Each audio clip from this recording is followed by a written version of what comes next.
원로 신부들이 가톨릭 교회의 내부 쇄신을 강하게 요구하고 나왔는데 교구 측이 이들을 중징계하면서 파문이 커지고 있습니다. 대학 가기도 힘들지만 졸업 후에도 취업이 쉽지 않다 보니 학자금 대출 때문에 신용불량자가 되는 청년들이 늘고 있습니다. 안동의 모 새마을금고 계약직 여직원이 최근 확산되는 미투 운동에 용기를 얻어 남자 상사에게 수차례 성폭행을 당했다고 폭로했습니다. 트럼프 미국 대통령이 수입 철강에 25%의 관세를 부과하겠다고 밝힘에 따라 국내 철강업계에 비상이 걸렸습니다. 여러분 안녕하십니까? 3월 6일 화요일 아침 대구 MBC 뉴스투데이입니다. 절기상 경칩인 오늘 출근길은 다소 쌀쌀하겠지만 낮부터는 기온이 올라서 온화한 날이 되겠습니다. 미세먼지 농도도 좋음 수준으로 맑은 하늘 보이겠습니다. 김영은 기상캐스터가 자세한 날씨 전해드립니다. 네, 오늘은 만물이 겨울잠에서 깨어난다는 절기 경칩입니다. 어제 비가 그치고 오늘 아침까지는 다소 쌀쌀하겠는데요. 아침 기온 대구 1도, 완동 영하 1도로 어제보다 조금 낮게 출발합니다.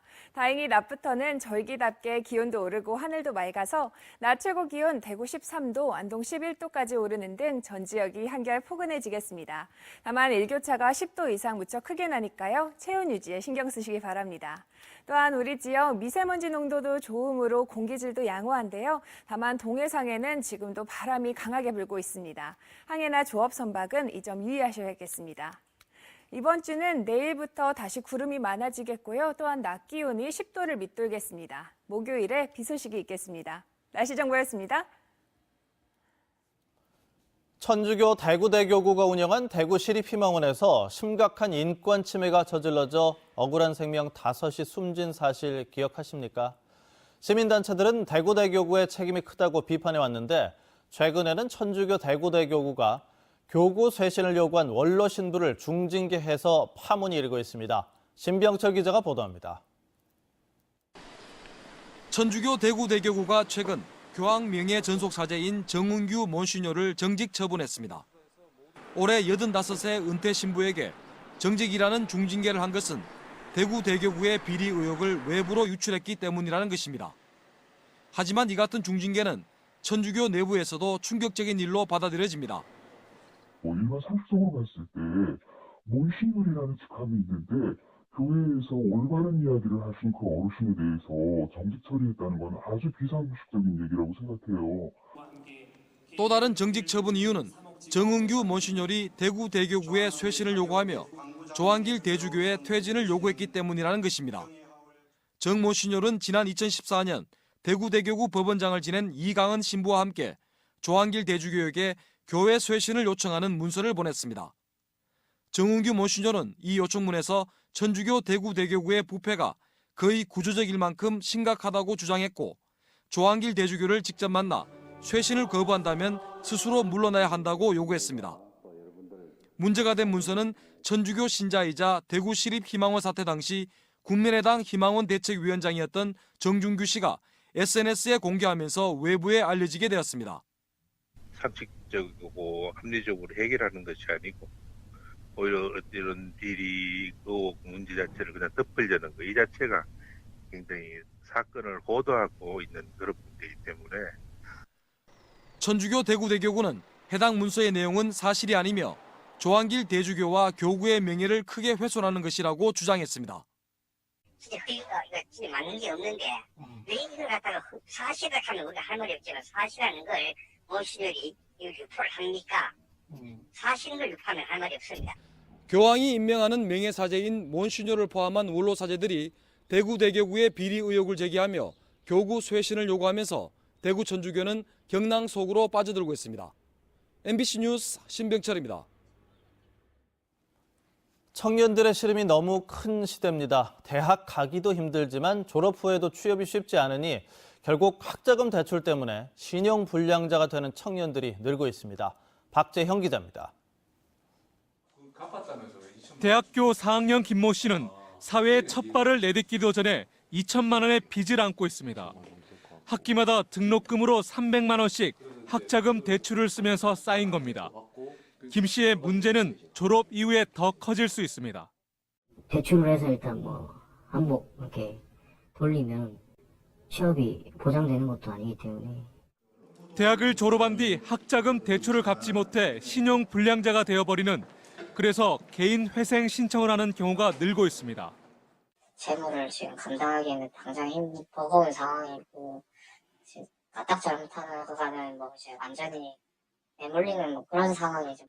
대구지방법원에 개인 회생을 신청한 청년 채무자는 지난 2015년 210여 건에서 2017년 320여 건으로 급증하고 있습니다.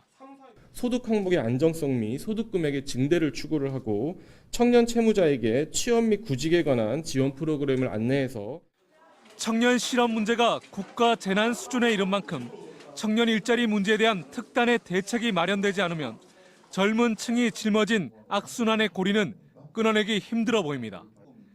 MBC 뉴스 박재영입니다.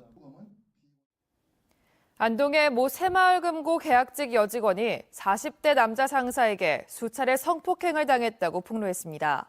여성들이 성폭력 피해를 고백하는 미투 운동이 사회 전반으로 확산하면서 어렵게 용기를 얻었다는데요. 엄지원 기자가 보도합니다. 새마을금고 계약직 직원인 27살 K씨에게 직장 상사 46살 J씨의 성희롱이 시작된 건 지난해 12월 중순. 가슴을 만지게 해달라는 집요한 요구가 직장 탕비실과 퇴근길 차 안, 문자로 한 달 넘게 이어졌습니다.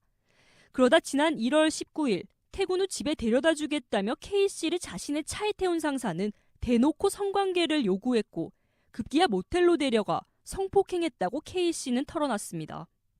제가 막 근무복을 잡고 막아도 안 되고 또 이렇게 막 그런 걸 시도하려고 할 때 제가 이렇게 막 가리고 이렇게 잡아도 안 되고 그런 성인의 남자의 힘에 제가 이렇게 막 할 만큼 그렇게 안 되니까. 강요에 의한 성폭행은 그 후 3차례에 더 이어졌고 괴로움과 모멸감에 자살 충동은 일상이 돼버렸다고 고백합니다.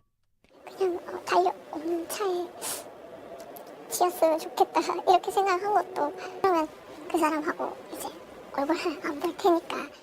정규직 전환이 3개월도 안 남은 상황. 보수적인 사내 분위기, 어려운 생계와 이직, 그리고 몇 달 전 현 남자친구를 소개해준 사람이 해당 상사라는 점도 자꾸만 그녀의 입을 다물게 했습니다. 피할 수 없는 가불관계고 당장의 일을 관둘 수 없다는 거를 또 아니까 계속 그 말을 했어요. 니는 내 말만 잘 들으면 된다고. 응? 그러면 자기 근무 사람들한테도 니에 대해서 좋게 이야기해주겠다고. 전문가들은 비정규직인 약자를 향한 대표적인 직장 내 성폭력 사례라고 말합니다. 전형적인 권력관계의 성폭력이라고 생각합니다. 실질적으로 내가 이 사람 말을 거절을 했을 때는 나에게 모든 불이익이 오지 않을까 이런 심리적인 압박감이 굉장히 컸다고 보여지는. 그러나 상사 측 변호인은 성관계는 있었지만 강제성은 없었다며 법적 대응을 예고했습니다. 동영상 자료, 고소인과 주고받은 카카오톡 내용, 선물 등을 제출할 것이며 무혐의가 밝혀질 것으로 생각합니다. 무고, 출판물에 의한 명예훼손 혐의로 대응할 것입니다. 거세게 부는 미투 바람에 용기를 내고 경찰서에 고소장을 제출한 K씨. 이제 긴 싸움을 준비하고 있습니다. MBC 뉴스 엄지연입니다. 트럼프 미국 대통령이 수입 철강에 25%의 관세를 부과하겠다고 밝힘에 따라 국내 철강업계가 비상에 걸렸습니다. 대미 수출 비중이 낮은 포스코는 당장 큰 타격이 없지만 대미 의존도가 높은 강관 업체들은 미국 현지 생산 등 대책 마련에 부심하고 있습니다. 한기민 기자가 보도합니다. 미국은 우리나라가 수출하는 철강재의 88%에 이미 반덤핑 상계 관세를 부과한 상태입니다. 따라서 트럼프가 공언한 관세가 확정될 경우 여기에 25%가 추가로 부과됩니다.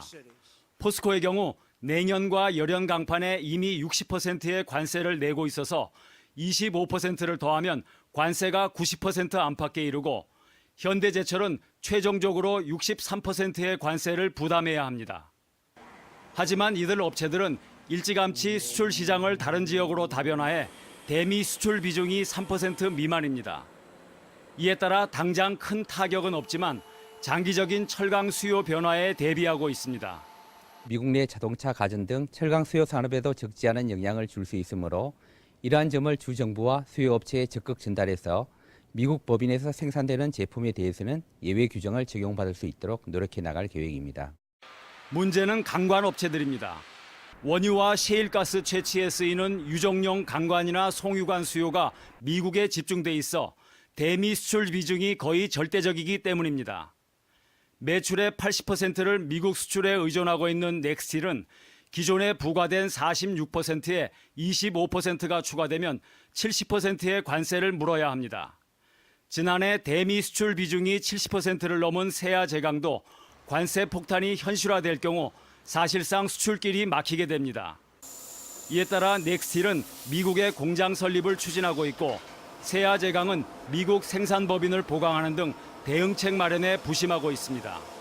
관광업체들은 국내에 있는 생산기지를 미국에 옮겨서 생산량을 넓힘으로써 관세 위기를 돌파할 계획을 모색하고 있는 것으로 알고 있습니다. 미국의 이번 관세 부과가 최종 확정될 경우 철강업체의 피해는 다른 산업에도 연쇄적으로 파급될 전망이어서 지진으로 가뜩이나 침체된 지역 경제에도 나쁜 영향을 미칠 것으로 보입니다. MBC 뉴스 한기민입니다. 교육비 부담이 적은 개방형 사립유치원이 대구에 생깁니다. 대구시 교육청은 올해 사립유치원 한 곳을 정해서 3년 동안 매년 4억 원의 예산을 지원하는 개방형 사립유치원으로 운영합니다. 개방형 사립유치원의 학부모들은 통학비를 제외한 수업료, 급식비, 교재비 등을 부담하지 않습니다. 교육부도 올해 대구에 10개 정도 유치원을 선정해 수업료, 급식비, 교재비 등을 지원하는 공영형 사립유치원으로 운영할 계획입니다. 오는 9월부터 전기자동차 충전구역에 일반 자동차가 주차를 하면 20만 원까지, 물건을 쌓아두면 100만 원까지 과태료를 물게 됩니다. 대구시는 법률 개정안 통과로 전기자동차 충전구역에 주차 단속 근거가 마련됐다며 전기자동차 보급에 도움이 될 것으로 예상했습니다. 한편 대구시가 환경부, 한국전력공사와 함께 100기의 공영 충전기를 추가로 설치해 올해 말까지 480기의 공용 충전기를 갖출 계획입니다. 대구시가 의료관광 신시장 개척을 위해서 모레 몽골 수도인 울란바토르시에 메디시티 대구 의료관광 홍보센터를 엽니다. 대구시 해외 의료관광 홍보센터는 몽골까지 8개 나라 16곳으로 확대됩니다. 대구시는 또한 러시아 블라디보스토크의 첫 하늘길 개통을 앞두고 오는 25일부터 러시아 각종 도시에서 의료관광 로드쇼를 할 예정입니다. 한편 지난 2016년 대구를 방문한 러시아와 몽골 의료 관광객은 각각 1,200명과 400명으로 전년보다 각각 340%, 230%가 늘었습니다. 대구시가 밤에 교통사고가 잦은 도심 주요 교차로 19곳에 2020년까지 17억 원을 투입해 이른바 하이마스트 조명을 설치할 계획입니다. 하이마스트 조명은 높이 20m 이상의 타워에서 교차로 전체 영역을 밝게 비추는 시설로 이 조명을 도입하는 곳이 늘고 있습니다. 대구시는 지난 2016년 범원의 거리에 1억 원을 들여 하이마스트 조명을 시범 설치한 결과 야간 교통사고가 70% 이상 줄었다고 설명했습니다. 경북 지역 자연부락을 대상으로 예술마을 가꾸기 사업이 펼쳐집니다. 경상북도는 오는 19일까지 문화 소외 지역인 자연부락을 대상으로 문화예술활동 지원을 위해 2018년 경상북도 예술마을 가꾸기 사업을 공개 모집합니다. 이 사업은 예술 전문가가 해당 마을에서 마을의 고유한 콘텐츠를 개발해 풍물놀이 강습이나 합창 지도와 같은 자생적 문화예술 활동을 지원하는 프로그램입니다. 대구시가 오는 19일까지 반려견 광견병 예방접종을 선착순으로 진행합니다. 대구 시민이 키우는 반려견 가운데 3개월이 넘은 개가 접종 대상인데 보통 2만 원이 넘는 비용을 이 기간에는 3천 원으로 줄였습니다. 대구시는 광견병은 치사율이 높은 인수 공통 전염병이지만 예방접종으로 막을 수 있다면서 반드시 매년 한 번씩 접종을 해야 한다고 당부했습니다.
오늘은 만물이 겨울잠에서 깨어난다는 절기 경칩입니다.